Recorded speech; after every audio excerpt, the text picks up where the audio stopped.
मित्रांनो, उत्तर प्रदेशातील एका जिल्ह्यात डीएम साहेब आणि एसपी साहेब सामान्य लोकांचा वेश धारण करतात। कपड्यांवर कॅमेरे लावून ते थेट पोलीस ठाण्यात त्यांचा रिपोर्ट लिहायला जातात। तिथे असलेला इन्स्पेक्टर आपल्या शर्टची बटणे उघडून आणि टेबलावर पाय ठेवून बसला होता। तिथे गेल्यानंतर त्यांना त्यांचा रिपोर्ट लिहायचा होता, पण इन्स्पेक्टरने त्यांचा रिपोर्ट लिहायला नकार दिला आणि त्यांच्याकडून पैसे मागायला सुरुवात केली। या कथेत पुढे काय घडले आणि डीएम साहेब आणि एसपी साहेब अशा प्रकारे वेषांतर करून पोलीस स्टेशनच्या आत का आले होते, संपूर्ण कथा जाणून घेण्यासाठी व्हिडिओ शेवटपर्यंत पहा। मित्रांनो, ही एका शहरातील गोष्ट आहे।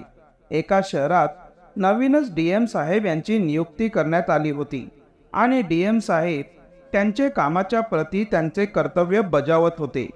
डीएम साहेबांचे जे वडील होते तेही एक पोलीस होते आणि डीएम साहेबांचे वडील एक इमानदार आणि प्रामाणिक पोलीस होते। त्यांनी त्यांच्या मुलाला लहानाचे मोठे केले आणि सोबतच संस्कार आणि इमानदारीचे शिक्षणही दिले।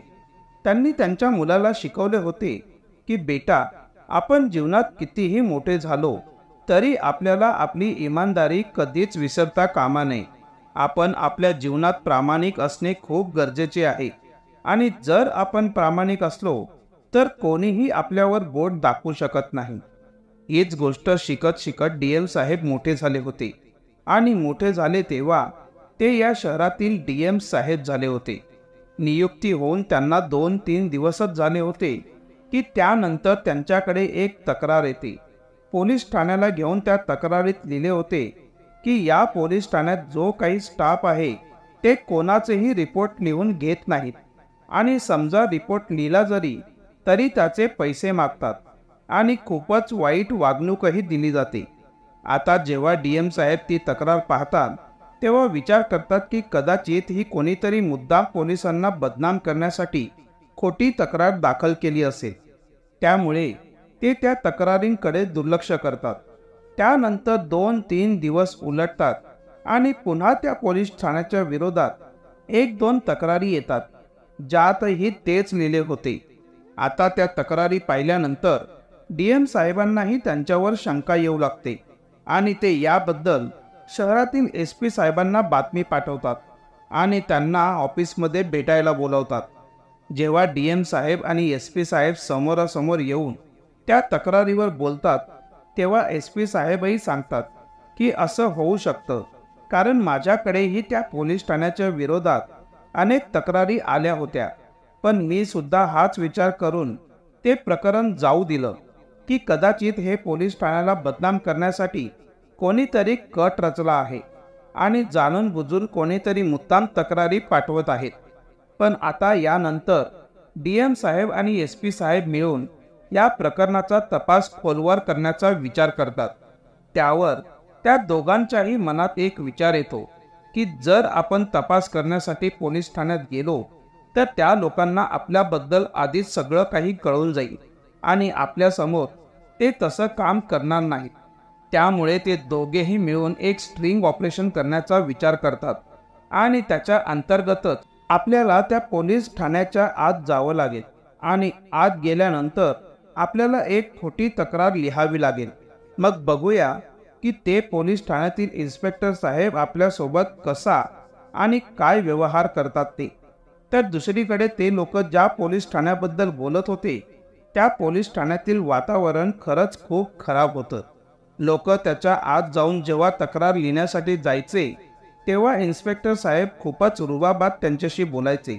लोकांच्या तक्रारी तर व्यवस्थित लिहून घेतच नव्हते, पण पैसे घेऊनही त्या तक्रारींवर कोणत्याही प्रकारची कारवाई केली जात नव्हती। इन्स्पेक्टर साहेब आपल्या शर्टची 3-4 बटणं उघडून आणि टेबलावर आपले दोन्ही पाय ठेवून असे बसायचे की जसं काही तेच या शहरातील कर्ता धर्ता आहेत। ते आपल्या समोर कोणालाच काही समजत नव्हते आणि अशाच पद्धतीने त्यांचं काम सुरू होतं। तर दुसरीकडे डीएम साहेब आणि एसपी साहेब यांनी एका साधारण कामगाराचे वेषांतर करून आपल्या डोक्यावर रुमाल बांधून, खाली लुंगी घालून आणि शर्टचे 1-2 बटनांच्या आत कॅमेरा लावून स्ट्रिंग ऑपरेशन करण्यासाठी तयार झाले होते। त्यांनी असे वेषांतर केले होते की त्यांना कोणीही ओळखू शकत नव्हतं. DM साहेब आणि SP साहेबांनी आपली सरकारी गाडी पोलीस स्टेशनच्या थोडं लांबच उभी केली आणि तिकडून चालत चालत ते पोलीस ठाण्याच्या आवारात पोहोचले. जेव्हा ते पोलीस स्टेशनच्या आत जाऊ लागले तेव्हा दारावर उभा असलेला हवालदार त्यांना थांबवतो आणि म्हणतो की अरे, असं पोलीस स्टेशनच्या आत कुठे चालले आहात? कुठे जायचं आहे तुम्हाला? त्यानंतर DM साहेब म्हणतात की आम्हाला रिपोर्ट लिहायची आहे आणि त्यासाठीच आम्ही ठाण्यात आलो आहोत. तेव्हा तो हवालदार त्यांना सांगतो की तुम्ही असे आत जाऊ शकत नाहीत. तुम्ही इथे पहिल्यांदाच आला आहात का? तुम्हाला माहीत नाही का पोलीस ठाण्यात कसे जातात? आता जेव्हा ही गोष्ट DM साहेब ऐकतात तेव्हा हैराण होतात.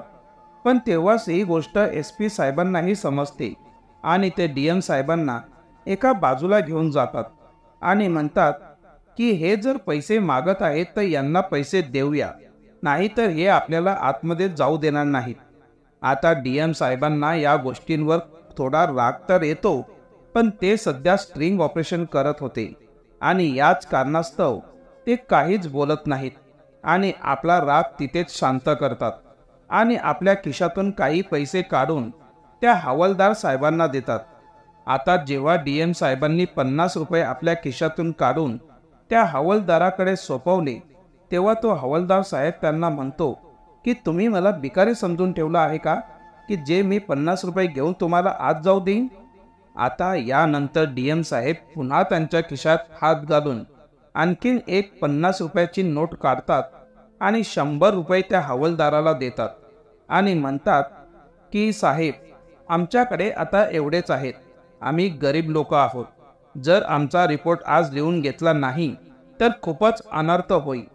आता ते हवालदार साहेब ते पैसे ठेवून घेतात आणि त्यांना सांगतात की जा, साहेब बसलेले आहेत, त्यांना जाऊन तुमचं रिपोर्ट लिहून घ्या.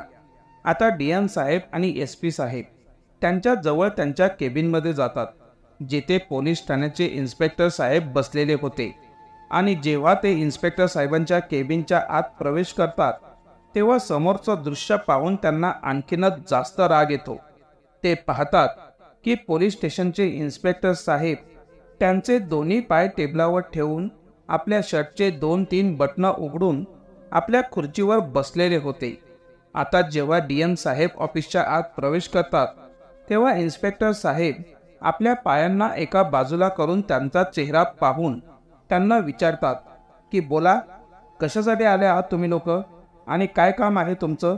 त्यानंतर DM साहेब जे गरिबाचं वेषांतर करून तिथे आले होते ते दोन्ही हात जोडून म्हणतात की साहेब, आमची ऑटो रिक्षा चोरीला गेली आहे आणि आज आम्ही त्याचेच रिपोर्ट लिहिण्यासाठी आलो आहोत. माझी ऑटो लवकरात लवकर शोधून द्या. तेच आमचे उदरनिर्वाहाचे साधन आहे. जर आमची ऑटो आम्हाला मिळाली नाही तर खूपच अनर्थ होईल. माझे कुटुंब भुकेने मरेल. त्यानंतर ते इन्स्पेक्टर साहेब त्यांच्यावर मोठ्याने ओरडतात की सकाळपासून तुम्ही लोक कुठे मेले होते जे संध्याकाळी आले आहात? त्यानंतर DM साहेब त्यांना सांगतात की साहेब, सकाळपासून आम्ही आमची ऑटो शोधण्याचा प्रयत्नच करत होतो, जेणेकरून आम्हाला आमची ऑटो मिळाली तर आम्हाला पोलीस स्टेशनचे चक्कर कापावे लागणार नाहीत. पण आता आम्ही लोक तुमच्या जवळ आलो आहोत. तुम्ही प्लीज आमची रिपोर्ट लिहून घ्या आणि आमची ऑटो शोधण्यात आमची मदत करा. यानंतर त्या पोलीस स्टेशनचे इन्स्पेक्टर साहेब म्हणतात की तुम्ही असे सहजासहजी तुमची रिपोर्ट लिहू शकत नाहीत. संध्याकाळ झालेली आहे. आमचा संध्याकाळचा बंदोबस्त करा आणि त्यानंतरच तुमचा रिपोर्ट लिहिला जाईल. आता जेव्हा ही गोष्ट DM साहेब ऐकतात तेव्हा त्यांना आधी तर काही समजत नव्हतं आणि ते तिथेच गुपचूप उभे राहतात. मग SP साहेब इन्स्पेक्टर साहेबांना विचारतात की साहेब, आम्हाला काही समजलं नाही, तुम्हाला नक्की काय म्हणायचं आहे? त्यानंतर इन्स्पेक्टर साहेब एकदमच रागावतात आणि बाहेरून हवालदाराला आवाज देऊन आत बोलवतात आणि म्हणतात की या दोघांना आधी बाहेर काढ. या गरीब आणि भिकारी लोकांना तुम्ही ऑफिसच्या आत कसं पाठवलं? आता यानंतर हवालदार त्यांच्या हातांना पकडून पोलीस ठाण्याच्या बाहेर घेऊन जातात. पण बाहेर गेल्यानंतर ते हवालदार त्यांना समजावून सांगतात की जर तुम्हा लोकांना तुमची रिपोर्ट लिहून घ्यायची असेल तर इन्स्पेक्टर साहेबांची काही ना काहीतरी सेवा करावीच लागेल आणि त्यानंतरच तुम्ही तुमचा रिपोर्ट लिहू शकता। ते जर तुम्हाला संध्याकाळचा बंदोबस्त करायला सांगत आहेत तर त्यांच्यासाठी काहीतरी पैशांचा बंदोबस्त करा आणि त्यानंतरच हे तुमचं काम करतील। आता यानंतर DM साहेब आणि SP साहेब पुन्हा त्या इन्स्पेक्टर साहेबांच्या केबिनमध्ये जातात आणि DM साहेब आपल्या खिशातून जे काही पैसे त्यांच्याजवळ होते, जवळजवळ 600 ते 700 रुपये, ते पैसे काढून त्यांच्या टेबलावर ठेवतात आणि हात जोडून म्हणतात की साहेब, आमच्याकडे एवढेच पैसे होते आणि यापेक्षा जास्त आमच्याकडे काहीच नाही। आता ते पैसे पाहून इन्स्पेक्टर साहेब जास्तच गरम होतात आणि त्यांना धमकी देऊ लागतात। म्हणतात की एवढ्याशा पैशात तुमचे रिपोर्ट लिहिले जाणार नाहीत, तुमची ऑटो शोधण्यासाठी खूप पैसे खर्च होतील, गाडी इकडून तिकडे फिरवावी लागेल आणि आम्हा लोकांनाही जास्तच मानसिक त्रास होईल। जा आणि आणखीन पैसे घेऊन या, त्यानंतरच तुमचा रिपोर्ट लिहिला जाईल। आता हे ऐकल्यानंतर बाजूला उभे असलेले SP साहेब बोलतात की साहेब, लोकांची समस्या जाणून घेण्यासाठी, त्यांचे रिपोर्ट लिहून घेण्यासाठी आणि लोकांची सेवा करण्यासाठी सरकारकडून तुम्हाला आधीच पगार दिला जातो, मग तुम्ही आमच्याकडून अशा पद्धतीने पैसे का मागत आहात? आता ही गोष्ट ऐकल्यानंतर त्या इन्स्पेक्टर साहेबांचा राग अनावर होतो आणि ते एकदमच मोठ्याने ओरडतात आणि म्हणतात की आता तू आम्हाला कायदा शिकवणार आहेस का? थांब, तुला आत्ता दाखवतो की कायदा कसा असतो। एवढं बोलून त्या पोलीस स्टेशनचे इन्स्पेक्टर साहेब हातात दांडा घेऊन त्यांच्याकडे जाऊ लागतात। तेवढ्यात अचानक पोलीस ठाण्याच्या बाहेरून जोरात सायरनचा आवाज येऊ लागतो आणि 4-5 गाड्या एकदम स्पीडने त्या पोलीस ठाण्याच्या बाहेर पोहोचतात आणि त्यानंतर संपूर्ण पोलिसांची टीम पोलीस ठाण्याच्या आत येते आणि आत येऊन पोलीस इन्स्पेक्टरला सांगतात की ज्यांच्या समोर तुम्ही उभे आहात ते या शहरातील DM साहेब आहेत आणि त्यांच्या बाजूला जे उभे आहेत ते या शहरातील SP साहेब आहेत। तुम्ही आता जे काही केलं आणि जे काही यांच्यासोबत या पोलीस स्टेशनच्या आत झालं आहे त्यांचे व्हिडिओ फुटेज बनले आहेत आणि त्याचे लाईव्ह प्रसारण हेडक्वार्टरमध्ये सुद्धा होत आहे। आता जेव्हा इन्स्पेक्टरने हे ऐकले तेव्हा त्यांच्या चेहऱ्यावरचा रंगच उडाला आणि ते हात जोडून त्यांच्यासमोर माफी मागू लागले। त्यानंतर DM साहेब आणि SP साहेब त्या इन्स्पेक्टरला धमकावत म्हणाले की तुम्ही इथे बसून लोकांची सेवा केली पाहिजे, याकरताच तुम्हाला इथे ठेवण्यात आलं आहे। तुमच्याबद्दलच्या बऱ्याच तक्रारी माझ्याकडे आल्या होत्या, पण आधी मला वाटलं होतं की पोलीस खात्याची बदनामी करण्यासाठी कोणीतरी अशा तक्रारी करत असेल, पण इथे आल्यानंतर जेव्हा मी स्वतः माझ्या डोळ्यांनी पाहिले तेव्हा मला संपूर्ण प्रकरण समजले। आता तुमच्यावर कडक कारवाई केली जाईल आणि आमच्याकडे योग्य पुरावेही आहेत। यानंतर DM साहेब आणि SP साहेब यांनी संपूर्ण पोलीस डिपार्टमेंटला निलंबित करून त्यांच्या जागी नवीन कर्मचारी भरती केले। DM साहेब SP साहेबांना सांगतात की जिल्ह्यातील सर्व पोलिसांना बोलावून स्ट्रिंग ऑपरेशनचे आम्ही बनवलेले व्हिडिओ फुटेज दाखवा, त्यांचा व्हिडिओ सर्वांना दाखवा, म्हणजे त्यांनाही कळेल जर त्यांनी पोलीस ठाण्यात असं काही केलं तर त्यांच्यासोबतही असेच होऊ शकते। यानंतर SP साहेबांनी सर्व पोलिसांना बोलावून ते व्हिडिओ फुटेज एखाद्या चित्रपटासारखे दाखवले। व्हिडिओ फुटेज पाहून काही पोलीस हसत होते तर काही पोलीस हे पाहून लाजत होते।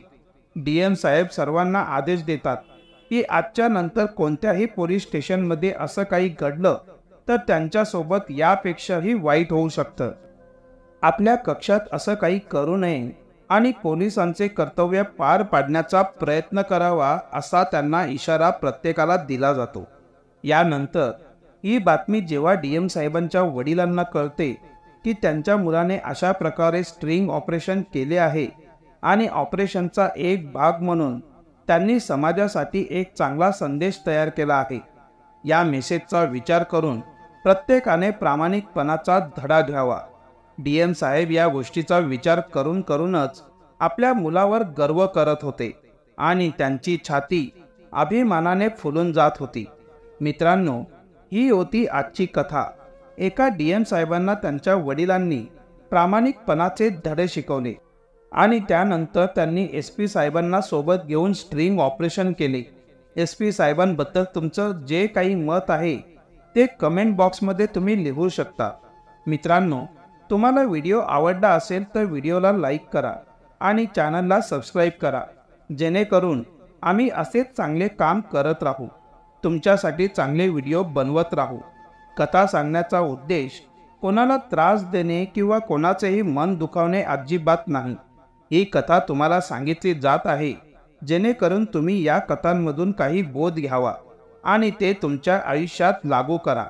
या कथेच्या आत वेगवेगळ्या प्रकारच्या पात्रांच्या वेगवेगळ्या भूमिका आहेत। त्या वेगवेगळ्या भूमिकेतून आपल्याला खूप काही शिकण्याची गरज आहे।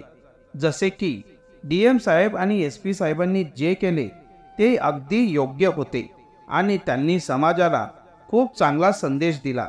आपण प्रामाणिकपणे जगावे आणि आपले जीवन प्रामाणिकपणे व्यतीत केले पाहिजे। भेटूया पुन्हा एका नवीन व्हिडिओमध्ये नवीन विषय घेऊन। तोपर्यंत जय हिंद, जय भारत। मित्रांनो, तुम्ही आपल्या चॅनलला भरभरून प्रतिसाद दिला, भरभरून प्रेम दिले, त्याबद्दल मी तुमचा खूप आभारी आहे। मला तुम्ही दिलेले प्रेम शब्दात व्यक्त करता येत नाही, पण तुम्हा सर्वांचे खूप खूप आभार। तुमचे प्रेम सदैव असेच राहू द्या, हीच आज जोडून विनंती। थँक्यू।